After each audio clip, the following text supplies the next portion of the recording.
రైతులు జొన్నలు సజ్జలు సాగు చేస్తారు. వీటిని పశువులకు మేతగా వేస్తారు. అక్టోబర్ డిసెంబర్ నెలల మధ్య బంగాళదుంపలను సాగు చేస్తారు. ఎందుకంటే ఈ బంగాళదుంపలు థర్డ్ పార్ట్గా గ్రో చేస్తారనమాట. ఎందుకంటే ఫస్ట్ 2 ఏవైనా క్రాప్ చేయొచ్చు, కానీ థర్డ్ పాయింట్ మాత్రం బంగాళదుంపలు మాత్రమే చేయాలి. ఎందుకంటే ఇది 15 to 20 years నుంచి చేస్తున్నారు కాబట్టి. చలికాలంలో గోధుమల పంటలు అనేవి ఖచ్చితంగా వేస్తారు. ఎందుకంటే ఆ చలికాలంలో గోధుమలు అనేవి బాగా ఉత్పత్తి పెరుగుతాయి కాబట్టి.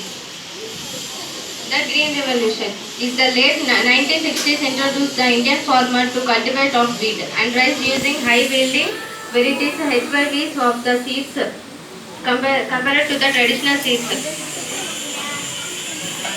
1960లో HVY సీడ్స్ అనేవి కనిపెట్టారు.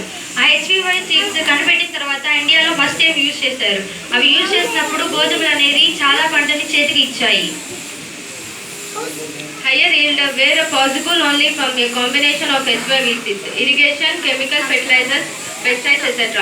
In Palampur, the yield of the wheat grown from the traditional varieties was 1300 kg per hectare. With HYV seeds, the yield went up to 3200 kg per hectare.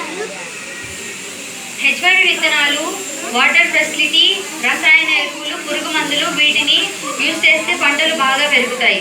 అదేవిధంగా పాలంపూరు సాంప్రదాయ ప్రకారం విత్తనాల ద్వారా 13 గోధుమలు హెక్టార్లు 13 HVY విత్తనాలు వాడక ముందు ఒక్కొక్క హెక్టార్కి వచ్చి 1300 వచ్చాయి.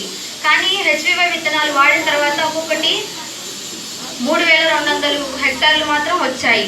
ఇంకా కుటుంబానికి సేవ్ చేసుకోవడానికి ఈ విత్తనాలు ఇంకా మిగిలాయి. Who will provide the labor? After land labor is the next necessary factor of production. Farming requires a great deal of hard work. Small farmers are helping with their families. శ్రమను ఎవరు అందిస్తారు? భూమి తర్వాత ఉత్పత్తికి అవసరమైన కారణం ఏది అంటే శ్రమ. వ్యవసాయానికి ఎక్కువగా శరీర శ్రమ అవసరం అవుతుంది.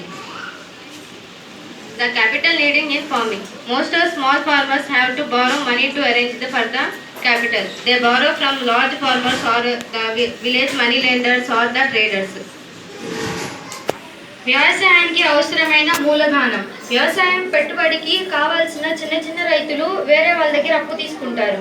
అంటే పెద్ద రైతుల దగ్గర అప్పు తీసుకోవడం, లేకపోతే వడ్డీ తీసుకునే వాళ్ళ దగ్గర అప్పు తీసుకోవడం చేసి వచ్చిన పంట ద్వారా వాళ్ళ అప్పులు తీరుస్తూ ఉంటారు. Non-farm activities in Palampur. Only 25% of the people working in Palampur are engaged in activities other than agriculture. పాలంపూర్లో వ్యవసాయేతర కార్యకల్పన చేసేవారు కొందరే. పాలంపూర్లో వ్యవసాయం చేసేవాళ్ళు కొందరైతే వ్యవసాయం చేయకుండా ఉన్నవాళ్ళు 25%. అయితే ఆ 25%లో వేరే పనుల్లో నిరగమై ఉంటారు.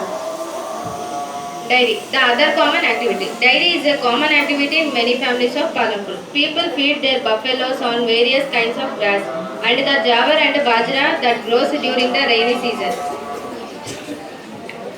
పాడి పరిశ్రమ అంటే డైరీ ఇంకొక సాధారణ కార్యకల్పన. పాలంపూర్లో అనేక కుటుంబాలు పాడి పరిశ్రమ సాధారణంగా కల్పంగా ఉంది. ప్రజలు వారి గేదెలు ఆహారం వివిధ రకాల గడ్డిని వానాకాలంలో